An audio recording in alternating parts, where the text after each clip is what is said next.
भिवंडीत आचारसंहितेचा भंग केल्याप्रकरणी माजी महापौरांवर गुन्हा दाखल करण्यात आलाय। माजी महापौर विलास पाटील यांच्यासह अन्य 5 जणांवर गुन्हा दाखल करण्यात आलाय। आचारसंहितेत रस्त्याचं काम केल्याप्रकरणी ही कारवाई करण्यात आली।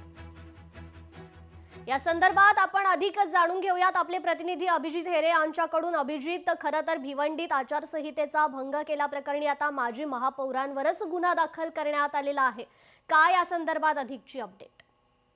नक्कीच भिवंडी शहरातील मध्यरात्रीच्या सुमारास माडा कॉलनी या भागात खडी टाकून रस्ता बनवण्याचे काम सुरू असल्याचे निवडणूक निर्णय अधिकारी यांना समजतात प्रभाग क्रमांक 1 मधील संगमपाडा रोड परिसरामध्ये हे काम सुरू असल्याबाबत तक्रार जी आहे निवडणूक निर्णय अधिकारी यांच्याकडे आल्यानंतर भरारी पथक यांनी घटनास्थळी दाखल होत त्यांनी ज्या रस्ते बनवले त्या कामाकडे विचारपूस केली असता उभ्या असलेल्या एका व्यक्तीने बोट दाखवत असे विलास महापौर पाटील व त्यांचा मयुरेश पाटील या भागात रस्ता बनवण्याचे काम करण्यात येत असल्याची माहिती त्यांना सांगण्यात आली।